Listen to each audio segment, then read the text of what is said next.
மருது சீமையில் ஒரு மாவீரன் என்று சொல்வார்கள் அவரை. ஆம், கூத்தக்குடி சண்முகத்தின் வரலாற்றை புரட்டி பார்க்கும்போது அப்படி வீரம் செறிந்ததாகத்தான் இருக்கின்றது. அன்றைய ராமநாதபுரம் ஜில்லாவில் திருப்பத்தூர் தாலுகா கூத்தக்குடி எனும் கிராமத்தில் 1924 வருடம் ஆகஸ்ட் மாதம் 15 சட்டநாதன் மீனாட்சி அம்பாள் தம்பதியருக்கு மகனாக பிறந்தவர். ஆரம்ப கல்வியை உள்ளூரில் படித்த பின்பு கல்வியின் மகத்துவத்தை அன்றைய காலத்திலேயே உணர்ந்திருந்த அவரது பெற்றோர்கள் கூத்தக்குடி சண்முகத்தை திருப்பத்தூர் மற்றும் உயர்கல்வி பயில திருச்சிக்கு அனுப்பி வைத்தனர். கம்யூனிஸ்ட் சித்தாந்தத்தை பின்பற்றிய கூத்தக்குடி சண்முகம் தான் படித்த திருச்சி செயின்ட் ஜோசப் கல்லூரியின் முதல்வரை எதிர்ப்பதில் தொடங்கியது அவரது அரசியல் போராட்ட வாழ்க்கை. வணக்கம் சார். வணக்கம். என்னென்னா வரலாறு நமக்கு ரொம்ப முக்கியம். வரலாறு நமக்கு இப்போ உள்ள இளைஞர்கள் நமக்கு தேவைப்படுது. ஏன்னா இப்போ தமிழோட வரலாறை மறைக்கக்கூடிய நிகழ்வு நடந்துக்கிட்டு இருக்குது. ஸோ ஒவ்வொருத்தோடையுமே வெளிப்படுத்த வேண்டிய காலத்தின் கட்டாயமாக இருக்குது. நமக்கு என்னென்னா, நம்ம திருப்பத்தூர் சட்டமன்றத்தில் முன்னாள் உறுப்பினராக இருந்தவங்க கூத்தக்குடி சண்முகம் அவர்கள் பல்வேறு வரலாற்று சிறப்புமிக்க தீர்ப்புகளை வாங்கி தந்தவங்க, மக்களுக்காக போராடினவங்க. இவங்களை பற்றி இப்போ உள்ள இளைஞர்களுக்கு நம்ம சொல்ல வேண்டிய கட்டாயத்தில் இருக்கோம். அவங்கள பற்றி அவங்களோட கட்சியின் பொதுச் செயலாளர் பெருகிய அவங்கள பற்றி அவங்களுக்கு தெரிஞ்ச அவங்களுடைய அனுபவங்கள், அவருடைய இதை தெரிஞ்சால் இப்போ உள்ள மக்களுக்கு கொஞ்சம் பயனுள்ளதாக இருக்கும். முதல்ல தலைவர் 1924 அவர் மீனாட்சி அம்மாள் சட்டநாதன் ஒரு தம்பதிகளுக்கு மகனாக பிறந்தார் என்பதை உங்களை தெரியப்படுத்திக் கொள்கிறேன். அதுக்கு அடுத்தபடியாக அவர் கூத்துக்குடி கிராமத்திலே 4 பேர் உருவாக்கக்கூடிய ஸ்கூல்லே முன்னாள் காமராஜர் காலத்திலே அந்த காலத்து ஸ்கூல் உருவாகும் போதே உருவாக்கப்பட்ட ஸ்கூலில் முதல்ல படித்தார். அதுக்கு பின்னாடி அவர் சென்ட் ஜோசப் காலேஜ் திருச்சியில் போய் கூத்துக்குடியும் படித்தாங்க. கூத்துலையும் ஃபஸ்ட்டு படித்தார். அதுக்கப்புறம் கூத்துக்குடி திருச்சி திருப்பத்தூர் நாகப்பா மரதாப்பால திருப்பத்தூர் நாகப்பாவில் அடுத்து 4th ஸ்டாண்டர்ட் படித்தாங்க. அவங்க படித்தாங்க, நாகப்பாவில் படித்தாங்க. படித்ததுக்கு பின்னாடி அங்கே ஒரு தங்கி ஒருத்தர் சொந்தக்காரர்கள் தங்கி அவருடைய மயம்பட்டு பிள்ளையோட தான் சேர்ந்து ஸ்கூலுக்கு போயிட்டுருக்காரு. அப்புறம் ராஜபாளையத்துக்கார ஒருத்தர் கூட இங்கே டியூஷன் சொல்லி கொடுத்துருக்காரு. ராஜபாளையம் டியூஷன் சொல்லி கொடுத்துருக்காரு. அங்கே இருந்தபடி தான் அவர் அப்பா செய்கூல் சம்பாத்தி. அவங்க குடும்பத்துக்கு கல்வியின் முக்கியத்துவம் அப்போ தெரிஞ்சிருக்கு. ஆமாம் ஆமாம், அதனால பிள்ளை இங்கே அனுப்பிச்சிருக்காங்க. அதுக்கு தான் ராஜபாளையத்துக்கு டியூஷன் எடுத்திருக்காரு. அவர் வீட்டில் கூட ஒரு தலைமுறை வகுப்பு இருந்திருக்காரு. தலைமுறை வாழ்க்கையிலும் போது அப்படியா அவரும் கொடுத்தது அடைக்கலம் கொடுத்துருக்காரு. அதுக்கு பின்னா திருச்சியில் கொஞ்சம் 4th ஃபார்ம் படிச்சிருக்காங்க. 4th ஃபார்ம்னா அப்போ 9வது வகுப்பு இருக்குது. ஃபார்ம் தான் இப்போ சொல்லுவாங்க. படிக்கிறப்ப உங்களுக்கு அரசியல் ஆர்வம் இருந்திருக்கு. அது இடையில திருச்சிக்கு போயிட்டு தான் வருது. திருச்சிக்கு போயிட்டு தான் வருது. திருச்சியில் மாணவர்களுக்கு இந்த 8 மாதத்துக்கு ஒர்க் அந்த பீஸில் ஏதோ உயர்த்துவாங்க. அந்த உயர்த்துறது 9வது மாதத்துக்கு பீஸ் உயர்த்தும் போது இவர் கேள்வி கேட்குறாரு. அப்போ மற்ற மாணவர் அமைப்பை உருவாக்கி ஒரு போராட்டத்தை வைக்கிறார். ஒன்றும் கேட்டோடனே ஸ்கூல்லேருந்து டிஸ்மிஸ் பண்ணி போயிட்டுருக்காங்க. டிஸ்மிஸ் பண்ணிடுறாங்க. ஒரு எப்பவுமே இப்போ போராட்டம்னா கொஞ்சம் வலுமையாக பண்ணக்கூடியவர் தானே. அப்போ அதுக்கு பின்னாடி சிபாரிசு வச்சு அப்படியே திண்டுக்கல்லில் சேர்த்துட்டா. சரி, திண்டுக்கல் சேர்த்து படிச்சுக்கிட்டு இருக்கும்போது படிக்கிறப்பவே கம்யூனிஸ்ட் கட்சியில் சேர்ந்துட்டாங்க. இல்லை, படிச்சுக்கிட்டு இருக்கும்போதே திண்டுக்கல்ல தான் அந்த அமைப்பு வருது. திண்டுக்கல்ல இருக்கும்போது அப்போ தடை செய்யப்பட்ட காலம் கம்யூனிஸ்ட். சுந்தரப்பட்ட காலகட்டம். ஆமாம், சுந்தரப்பட்ட காலகட்டம், தடை செய்யப்பட்ட காலம். அந்த இடத்துல திண்டுக்கல் படிச்சுக்கும் போது இதே மாதிரி மாணவர் போராட்டத்தை நடத்துகிறாரு. அப்போ ஏகே கோபாலன் இங்கே தலைமறைவாக இருக்கார். சரி, எங்கேயா திண்டுக்கல் இருக்கார். அப்போ அவருடைய அந்த தொடர் லிங்கு வரும்போது அந்த இயக்கத்தை கம்யூனிஸ்ட் இயக்கத்தோடு சேர்த்துறாரு. திண்டுக்கல் தான் ஃபஸ்ட்டு ஸ்டார்டிங். சரி சரி. அப்போ மதுரையில் இவர் மதுரையில் சங்கராயா போராட்டத்தை கையெடுக்கிறாங்க. சங்கராயாவை தலைவர் கூத்தோடியார் சந்திக்கிறார். ஏகே கோபாலனுடைய இதோட சந்திக்கிறார். அப்போ சங்கராயா சந்திக்கும் போது தான் மாணவர் அமைப்புக்கே ஒரு தலைவராகிறார் மதுரையில். அதில் இருந்தே கம்யூனிஸ்ட் போராட்டங்களில் அதிகமாக கவனம் செலுத்திடுறார். அப்போ படிப்பில் அதிகமாக கவனம் இல்லாமல் கம்யூனிஸ்ட் சித்தாந்தத்துலேயே போயிடுறாரு. போனாக்க முன்னாடி கிராமங்களுக்கு வந்ததுக்கு பின்னாடி இதான் முதையாக ரணதேவ காலத்தில் சுதந்திரம் வாங்கினது முறையே வெள்ளாக்காரன் கொடுத்துட்டு போனதான் நீ வாங்கலை போராட்டம் பண்ணி. ஆகவே கம்யூனிஸ்டில் ஆயுதம் தாங்கி போராட்டம் நடத்தினு போடுறாரு. போராட்டத்தின் மூலமா கம்யூனிஸ்ட் சித்தாந்த வழியில் போராட்டத்தில் சுதந்திரம் வாங்கலை, ஏமாற்றி விட்டாங்க அப்படின்னு சொல்லி ஒரு தீர்மானம் போடுறாரு. இவர் எதுக்குறாரு நம்ம ஆள். சரி சரி, இது ஓடிக்கிட்டு இருக்கு உங்களுக்கு. இந்த மாதிரி பண்ணிக்கிட்டே இருக்கும்போது தான் வந்து பல்வேறு அந்த அடுத்த அரசியல் அடுத்த கட்சி இயக்கம் தூங்குறதுக்கு ஒரு அடிப்படை ஆரம்பம். கருத்து முரண்பாடு அங்கேயே உருவாயிருது. நாடு விடுதலை அடைவதற்கு முன்பாகவும் விடுதலை அடைந்த பின்பும் போராட்டமே அவரது வாழ்க்கையாக இருந்துள்ளது. 22 முறை ஜெயிலுக்கு போனவர் அவர். ஒரு முறை அரசால் சுட்டு பிடிக்க கூட உத்தரவு பிறப்பிக்கப்பட்டது. ஏழை விவசாயிகளுக்காக பல்வேறு போராட்டங்கள் நடத்தியவர். உருவாயிருது உங்களுக்கு.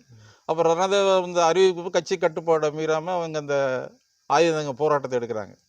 அதில் அனுப்பில் வந்து தொழிலாளி வர்க்கத்தான் முதலிடம் நம்மளுக்கு. அப்போ வந்து அவங்க ஏரியாவில் கன்றமணிக்குன்னு சொல்லி ஒரு சித்திரத்தில் பெருசாக நடத்துவாங்க. அந்த பெருசாக நடத்த திருவிழாவில் வந்து இந்த கூலி தொழிலாளிகள் வந்து இந்த சாமி தூக்குவாங்க, அது பல்லக்கு தூக்க 1 ஆள் காலெலாம் காப்பொடி அரிசி இந்த மாதிரி கொடுத்து அடிமைகளாக வச்சுருந்துருக்காங்க. அப்போ வந்து திருக்கோணத்தை என்னமோ ஒரு நடிகர் பேரை சொல்லி திருவானத்துக்கு வந்து கூத்துமல்லியில் ₹1 கொடுக்குறா, சாமியை தூக்குறவனுக்கு 1 பணமும் காப்படி அரிசியும் குடிக்கிறாருன்னு அது கோயில் நிர்வாகத்தை கண்டித்து ஒரு போராட்டத்தை அறிவிக்கிறாரு. அறிவித்த உடனே பேச்சுவார்த்தை நேரத்தையும் சரியாக வராங்களோ அவங்க வெளியால் வச்சு பண்ணுறாங்க. அப்போ பொதுக்கூட்டத்தை நடத்துகிறா. பொதுக்கூட்டம் நடத்தினா கூத்தோட்டி சமூகத்தை வந்து இப்போ சேர்ந்த ஆட்களையும் அரெஸ்ட் பண்ணணும், இல்லைன்னா கோயில் திருவிழா நடக்காது அப்படின்னு சொன்னோன்னே போலீஸை வச்சு இது பண்ணுறாங்க. அதில் வந்து வழக்கு 107 வந்து கூத்தோடி அரெஸ்ட் பண்ணுறாங்க, 15 நாள் ரிமாண்ட் பண்ணிடுறாரு.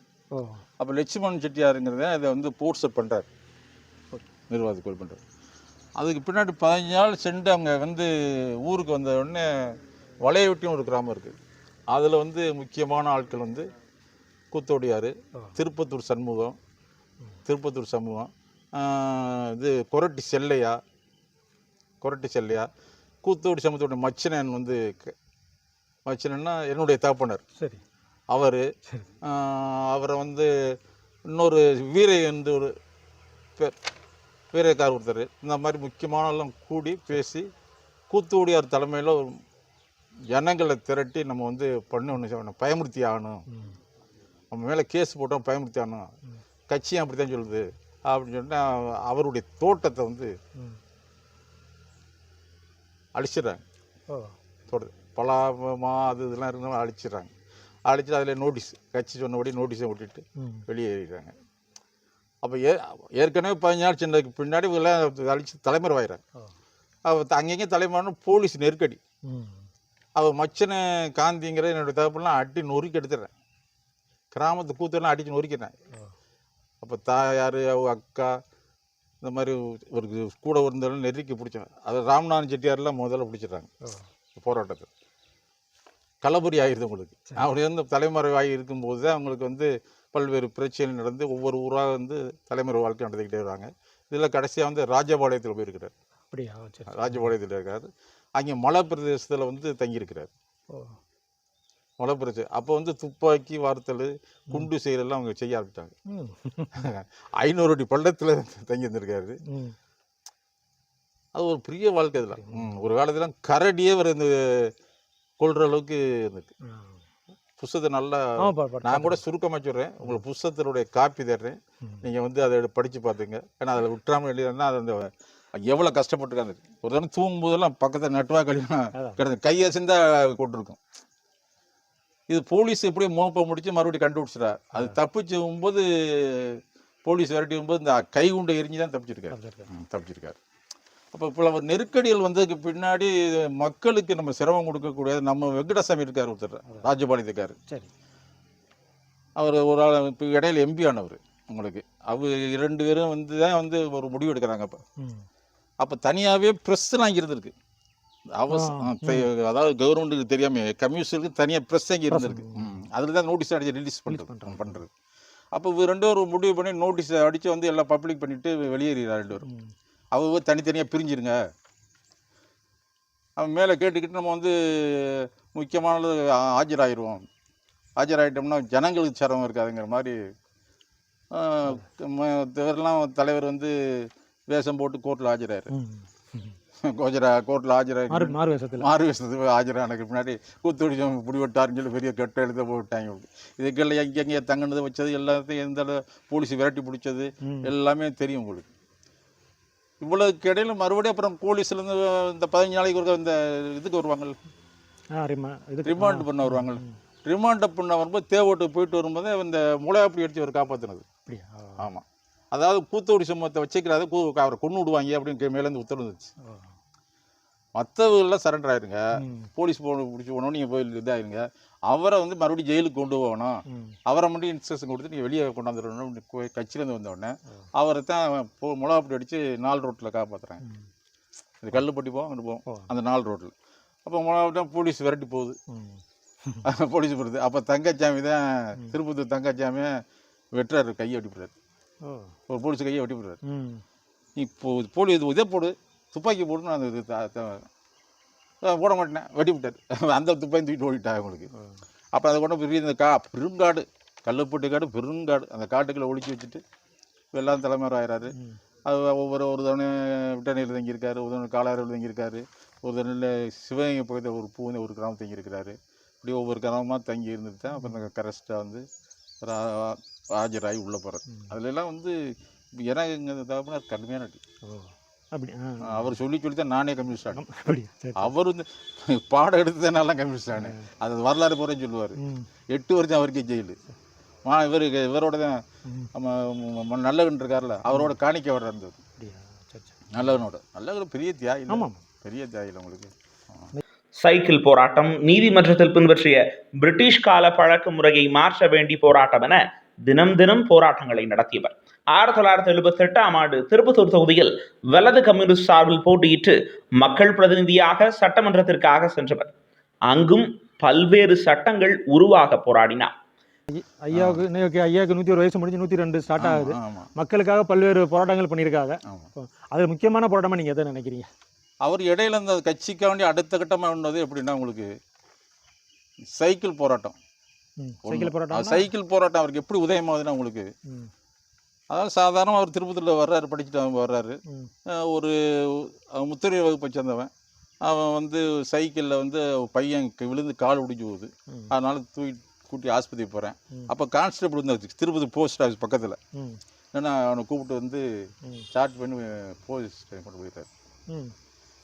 கேட்டேன், விட மாட்டேன். உடனே மக்கால் 100 பேர் திரட்டி ஆர்ப்பாட்டம் பண்ணிட்டார். இது ஒன்றுபட்ட ராமநாதபுரம் மாவட்டம் இருந்துச்சு. அப்போ ராமநாதபுரம் மாவட்டம் எல்லா மாவட்டங்களும் விரிவாக கொண்டாந்துடுறாரு. எல்லா மாவட்டங்கள்லையுமே நம்ம ஒன்றுபட்ட ராமநாதபுரம் மாவட்டத்தில் பண்ணி இப்போ தான் ராமநாதபுரம், சிவகங்கை, விருதுநகர் பிரிச்சிருக்கு. அதுவும் இவர் காலத்தில் தான் ஒரு முக்கிய பங்கு குத்தோடி அரைச்சார். அப்போ ஒன்றுபட்ட ராமநாதபுரத்தை எல்லா இடத்தையும் சைக்கிள் பேரணி நடத்தி 1978 ஒரு சட்டமன்ற உறுப்பினர் ஆகும் பொழுது வந்து எம்ஜிஆருடைய கவனத்துக்கு கொண்டு வர சட்டசபையில் பேசுகிறார். பேசும்போது முத என்னென்ன சைக்கிளில் அப்போ 2 பேர் போகக்கூடாது. அப்போ போகக்கூடாது. ஆனால் 2 பேர் போகிற மாதிரி இருக்கும். அதில் 2 பேர் போகிற மாதிரின்னா டெல்லியில் போகிறோம். நம்ம சட்டத்தில் இங்கே இல்லை. சைக்கிள் வந்து 2 பேர் போகிற மாதிரி இருக்கும். தமிழ்நாட்டில் இல்லை, ஆனால் டெல்லியில் மட்டும் 2 பேர் போவேன். இந்திய நாட்டிலே பிரிட்டிஷ்கார சட்டமா? என்ன சட்டம்? அதை தான் கேட்கிறாரு. சுதந்திரம் வாங்கி நம்ம மாத்தாம இருந்துச்சு. அதை அவர் கேட்கிறார். 78 சட்டமன்றம் உள்ள நுழைஞ்சோன்னு எனக்கு முதல் வந்து சட்டமன்ற பேர் ஒரே ஒன்று கேட்குறேன்னு கேட்டேன். அதுவரை யாரும் சட்டசபையில் பேசல. எங்கே ஒருத்தலும் பேசலையே. அவர் கேட்டோன்னு என்னன்னு சொல்லுங்க, சைக்கிளில் மூட்டை ஏற்றிட்டு போகிறேன், மனுஷனை ஏற்றக்கூடாதுங்கிற இது என்ன சட்டம் அப்படிங்கிறாரு. அப்போ தான் யார் என்ன சொன்னது? நம்ம கவர்மெண்ட்ல தான் எனக்கு முன்னாடியே போலீஸ்காரன் பிடிச்சி வைத்தாரு. நம்ம சாதாரண ஆளை போய் கேஸை போட்டுவிட்டாங்க. உடனே சட்டம் போட்டார். அதான் வரலாறு. இன்னைக்கு 2 பேர் இப்போ நாங்களாம் இந்த சமயத்தை பிரச்சாரம் போது கூத்தோடியார் இருந்துச்சுன்னா ஒரு சந்தோஷப்படுவாங்க. சைக்கிள் நாங்கள் 2 பேர் போகிறக்கு அவர் என்ன பண்ணார்? இல்லை நம்ம அந்த பேட்டியோட முக்கிய நோக்கமே இதுதான். இந்த மாதிரியான தகவல் போல இளைஞர்கள் நிறைய பேருக்கு தெரியாதுல்ல. நம்ம தெரிய வேண்டிய காலத்தோட இது தேவையில்லை. அப்போ இன்னொரு மாதிரி துண்டு போட்டிருக்கீங்க. அது மாதிரி கோர்ட்டில் இப்படி போய் துண்டு போட்டு நிற்க கூடாதுங்கிற மாதிரி இருந்துச்சு. அது இவரே மாத்திராக அந்த அப்படி உண்மைதான ஒரு வரலாறு. எப்படின்னா உங்களுக்கு அடுத்து வந்து அதிமுக கவர்மெண்ட் நடந்துகிட்டு இருக்கு. அப்போ வந்து வால்மீங்கிறவர் இறந்து போயிடுறாரு. காங்கிரஸ்காரர். அவருக்கு இறந்ததுக்கு பின்னர் ஒரு இடைத்தேர்தல் வருது. இடைத்தேர்தல் வந்து இந்திய கம்யூனிஸ்ட் கூட்டணியில் சீட்டு கேட்கிறார். சரி, மாநில கமிட்டி அனுமதி கொடுத்துருது. இவர் சொல்லிட்டா கூத்தோடி நின்னா நான் சீட்டு தரேன்னு கேட்டார். சரி, நாங்கள் காரையடிச்ச நிப்பாட்டோம்னு அவர் சொல்ல. மாவட்ட கமிட்டி தீர்மானம் மேலே அனுப்பிச்சாச்சு. தீர்மானம் போட்டு கூத்தோடி சமூகத்துக்கு மாவட்ட கமிட்டி தீர்மானம் போட்டு அனுப்பிச்சிச்சு. ராமநாதபுரம் ஒன்றுபட்ட ராமநாதபுரத்தில். ஆனால் மாநில கமிட்டியில் இவரை பிடிக்காதால எம்ஜிஆர் ரொம்ப நெருக்கமாக இருக்கார், இவர் வந்து அப்படியே போயிடுவார், சரியாக அவர் அண்ணாதிமுக சேர்ந்துருவாருன்னு சொல்லி சீட்டு அவர் கொடுக்க மாட்டேட்டாங்க. அப்போ தான் காரையடி சமூகத்தை நிப்பாட்டுற காரேஜ் மாதிரி பார்த்தீங்கன்னா 3 முறை இவர் நின்று ஜெயிச்சு டெபாசிட்டே போன கிடையாது கூத்தடி சமூகத்துக்கு. ம் ம் டெபாசிட்டே போனதில்லை. இவர் நின்று காங்கிரஸ் கம்யூனிஸ்ட் கூட்டணியில் ஜெயிச்சார். அதிமுக கூட்டணியில் ஜெயிக்கல, திமுக கூட்டணியில் ஜெயிக்கல. திமுக தனியாக நிற்கிது, ஏடிஎம்கே தனியாக, காங்கிரஸ் கம்யூனிஸ்டில் கூத்தடி சமூகம் ஜெயிக்கிறார். 78 காங்கிரஸ் கூட்டணியில் ஜெயிக்கிறோம். வலுவாக இல்லை, காங்கிரஸ் வலது கம்யூனிஸ்ட் ஆமாம், அவ்வளோதான். அந்த அளவுக்கு வலுவாக இருந்துச்சுன்னா ஒர்க்கு அவ்வளோ பண்ணுவார், நல்லா பண்ணுவார். யார் கூப்பிட்டாலும் சாதாரண மக்களுக்காக, அவங்க இந்துவாக இருந்தாலும் சரி, முஸ்லீமாக இருந்தாலும் சரி, கிறிஸ்டாக இருந்தாலும் யாரையும் பார்க்க மாட்டார். ஒன்லி வந்து தப்பு யார் வேணால் அவங்க தண்டனை தான். அப்படிதான் ஜெயலலிதா அம்மா பண்ண மாதிரி பண்ணிட்டு போயிடுது. அதில் யாரும் வீட்டில் மனைவி சொன்னாலும் கேட்க மாட்டார், பிள்ளை சொன்னாலும் கேட்க மாட்டார்.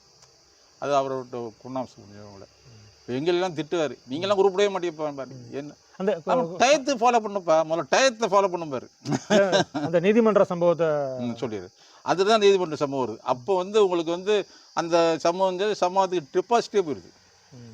டெபாசிட் போனதுன்னு அப்போ வந்து தங்கச்சாமி மையம் ஒருத்தர் இருக்கான், முத்து நான் இறந்துட்டேன். அப்போ வந்து ஓட்டு எண்ணிக்கை மூலம் விவகாரம் ஆயிடுது. விவகாரம் போலீஸ் அடிச்சுவிடுது. போலீஸ் அடித்தோடனே போலீஸ் சேர்த்து போராட்டத்தை அறிவிச்சிடறாரு. அப்போ போலீஸ் வந்து ஒரு 100-200 பக்கத்தில் நிப்பாட்டிவிட்டு தடை உத்தரவு போட்டிருக்காங்க. தடையை மீறி பண்ணுறாரு திருப்பத்தூர் போலீஸ் ஸ்டேஷனில். அப்போ அரெஸ்ட் பண்ணிடுறாங்க, உங்க மேலே கேஸ் போகிறாங்க. அந்த கேஸில் அவர் உள்ளே போகிறார் வாய்தாவுக்கு. அந்த வாய்தாவுக்கு போகும்போது தான் இந்த துண்டை எடுத்துருக்கார்.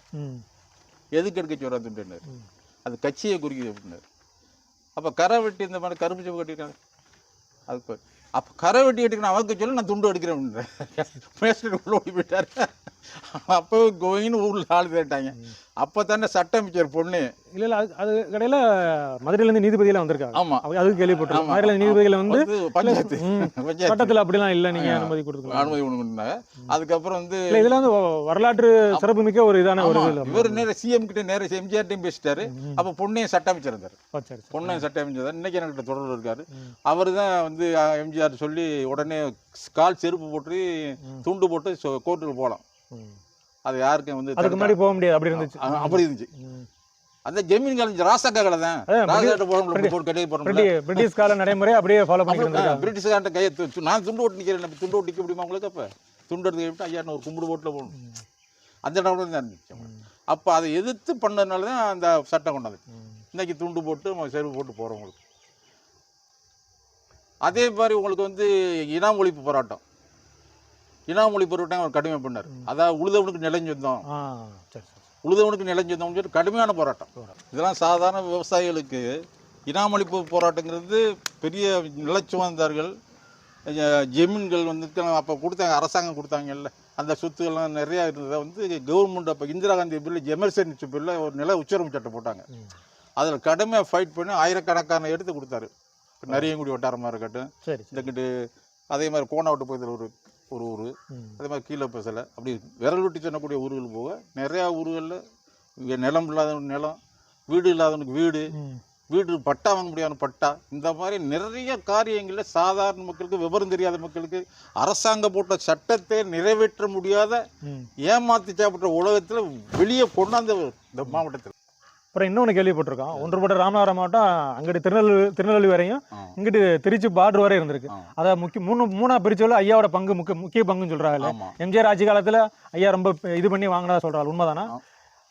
ஆமா, எம்ஜிஆர் காலத்துல தான் சொல்லி அப்ப சொல்லித்தானே வாங்கினேன். அந்த பிரிக்கிற குழுல முக்கியமா இருந்தா அது வந்து எப்படின்னா உங்களுக்கு மருதுபாண்டியர் பென்ஷன் கொடுத்தா பாருங்க. சரி, மருதுபாண்டியர் பென்ஷனுக்கு அதாவது வந்து ரொம்ப பேர் பாதிக்கப்பட்டு மருதுபாண்டியர் 500 பேருக்கு மேல கொண்டிருக்கேன். தூக்கு போடும்போது மருதுபாண்டியர் கொள்ளும்போது திருப்பத்தூர் 500 பேர் கொண்டிருக்கேன். அப்போ அந்த ரொம்ப பேர் இன்னைக்கு வந்து பெண் வாரிசு தான் இருக்குது, ஆண் வாரிசு இல்லை மருதுபாண்டியர் இருக்கு. அப்போ இந்த மருதுபாண்டியர் பென்ஷன் சொல்லி சட்டமன்றத்தில் கிளப்புறாரு.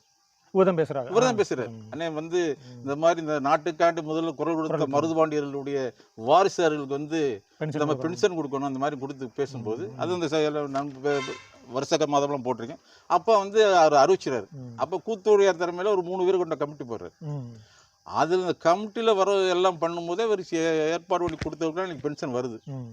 அதில் கூட இன்னைக்கு அதில் 10 காசு கையில் வாங்காமல் செலவழிக்க அவர் சொந்த செலவிலே போனார். ஏன்னா நாளைக்கு சாதிக்காரன் சொல்லிவிடுவான்னு சொல்லி அதில் கரெக்டாக இருந்திருக்காரு. அந்த மாதிரி ஒரு பெரிய நிகழ்வு பண்ணி கொடுத்தாரு.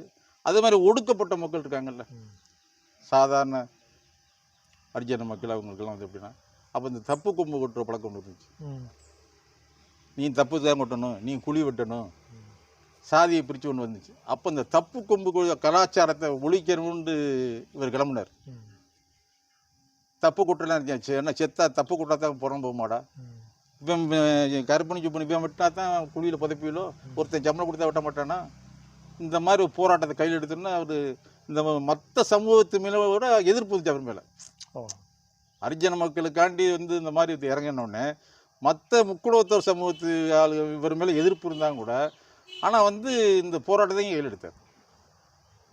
அது கடுமையான போராட்டம். அதுதான் இந்த எஸ்சி மக்கள் மேலே விரும்பாங்க, முத்தேறு மக்கள் வந்து விரும்பக்கூடிய காரணமே உங்களுக்கு அதான்.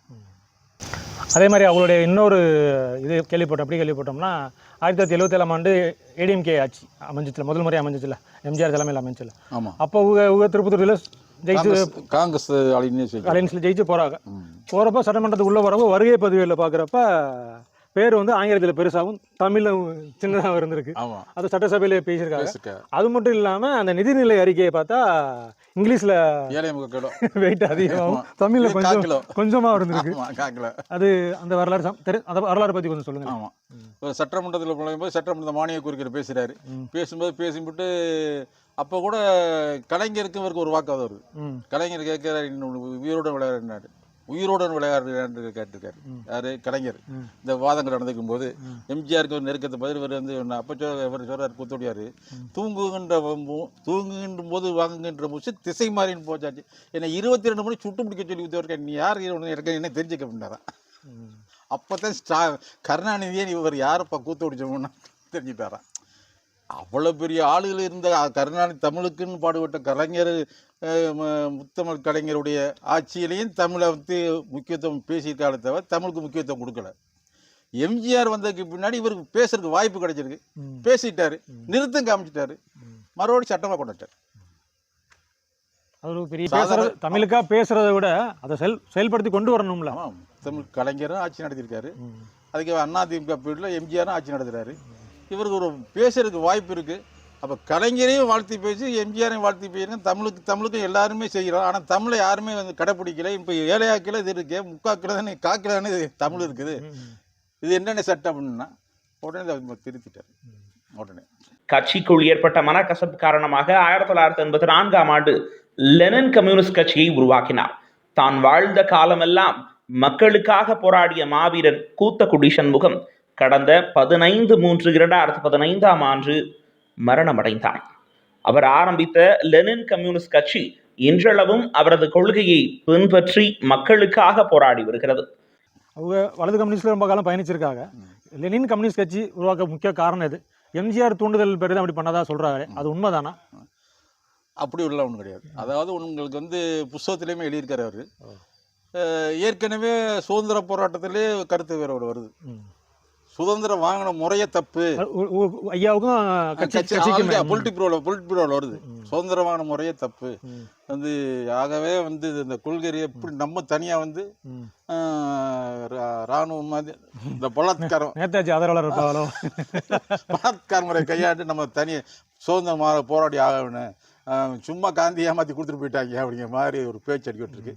இப்படி கொள்கை ரீதியாகவே வந்து பிரச்சனை வரும்போது சிபிஎம்லாம் கொஞ்சம் உடையுது, உங்களுக்கு ஆட்டோமேட்டிக்காக உடையுது. ஒன்றுவிட்ட கம்யூனிஸ்ட் கட்சி உடையுது. அப்போ சிபிஐ வந்து ஒருத்த தலைமையிலையும் சிபிஎம் ஒரு தலைமையிலையும் உடையாகும் போது தொழிற்சங்கம் அதிகமாக வந்து சிபிஎம் விட்டு போகிறனால கொஞ்சம் வலுவாக வந்துடுறாங்க. கொஞ்சம் உங்கள்கிட்ட விவசாய அணி தான் கொஞ்சம் கூட, தொழிற்சங்கம் கம்மி. அப்படி போய்கிட்டு இருக்கும்போது உங்களுக்கு வந்து கருத்து போனது கம்யூனிஸ்டில் வர்றது நல்லது.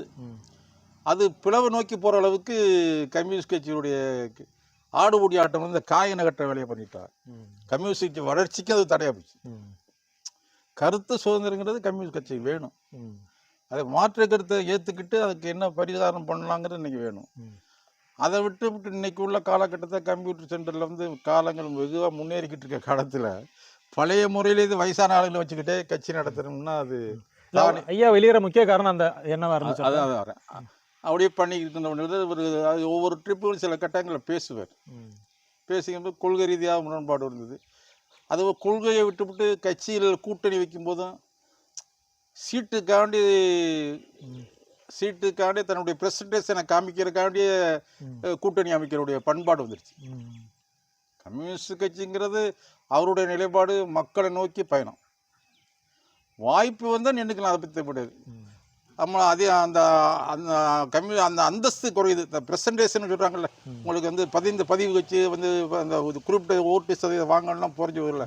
அவங்க அங்கீகாரம். அப்போ அந்த அங்கீகாரத்துக்காண்டிய கட்சி நடத்துகிறாளா, கொள்கைக்காண்டிய கட்சி நடத்துகிறாங்கிறது முரண்பாடு வருது இல்லை உங்களுக்கு. அந்த பப்ளிக்கில் வந்து எப்படி அவர் சொல்ல முடியும்? சொல்கிறது சாப்பிட்றதுக்கு சொல்கிறாரு, அது கேட்கறது கட்சிகளை பேசி முடிவு பண்ண முடியலைங்கும் போது அவர் தனியாக ஒரு நிலை எடுக்கிறார். அப்போ தான் எஸ்.என். நாராயணன் கூட போகிறார். ரஷ்யா வரைக்கும் போய் இந்திரா காந்தியெல்லாம் பார்த்தாங்க. பார்த்துக்கு வந்ததுக்கு பின்னாடி ராஜீவ் காந்தி இருக்கார், உயிரோடு இருக்கார். அப்போ வந்து லெனின் கம்யூனிஸ்ட் வந்து துவக்கலாவுக்கு வரும்போதே எஸ்.என். வந்து இடையில இறந்துட்டார். இறந்துட்டாரு. அவர் கூத்தோடியார் மட்டும்தான். அப்புறம் இவங்க கல்யாணம் தாப்பன் எல்லாரும் சேர்ந்தே பண்ணுறதா இருந்துச்சு. ஆனால் இவங்க முன்னாடியே துவக்கிடுறார். நாராயணன் இறந்தோன்னு இவர் முன்னாடியே அறிவிச்சிடுறாரு.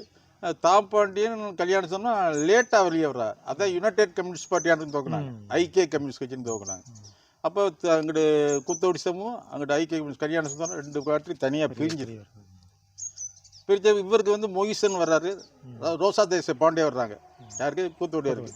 காரைக்குளம் மிகப்பெரிய ஊர்வலம். இல்லை ஜமீன்தார் மாதிரி நடத்துகிறாரு, ரோஜா தேசம் கை கொடுத்து போனாங்க. அவ்வளோ பெரிய ஊர்வலம், எழுச்சிமிக ஊர்வலம். மதுரையில் மாநில மாநாடு போட்டார். அந்த மாதிரி இருந்த வச்சு அப்போ ஒரு ஓட்டு சிவசாமி தான் அப்போ எம்எல்ஏ, ஒரு ஓட்டில் ஜெயிச்சார் சிவசாமி எம்எல்ஏ. அவர் கூட இருந்தார் லெனின் கம்யூனிஸ்ட் துவக்கும் போது.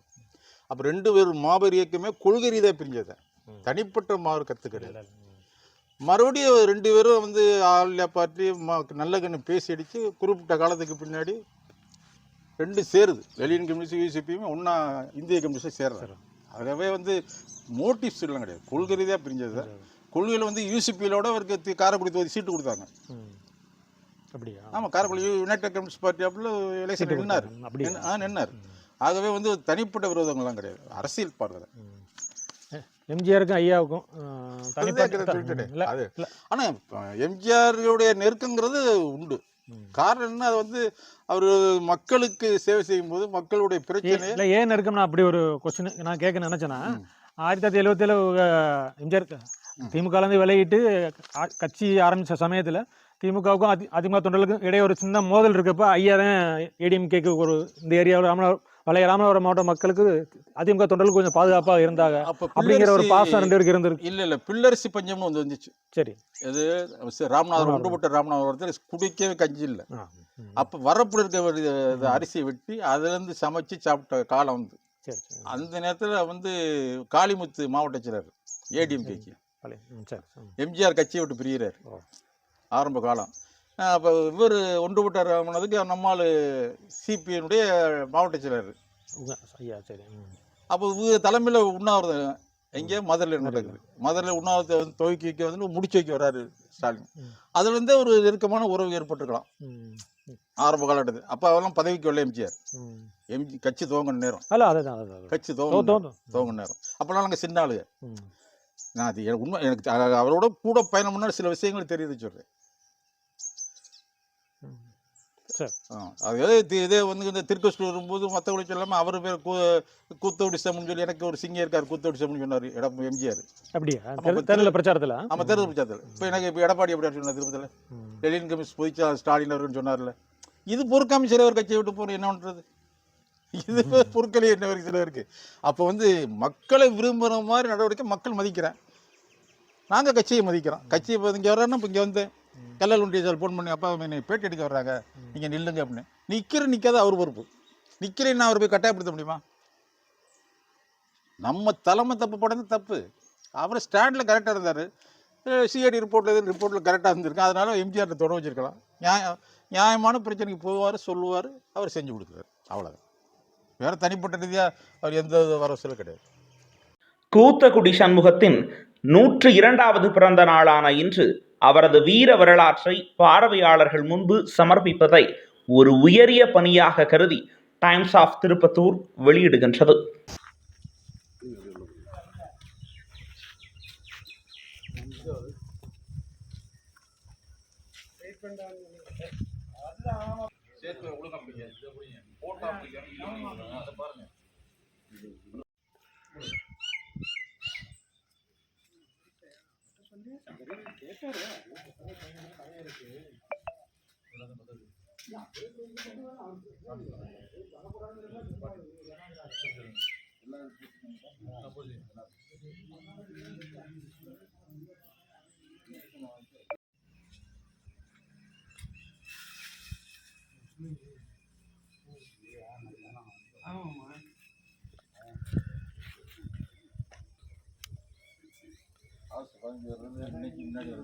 ஆமாம்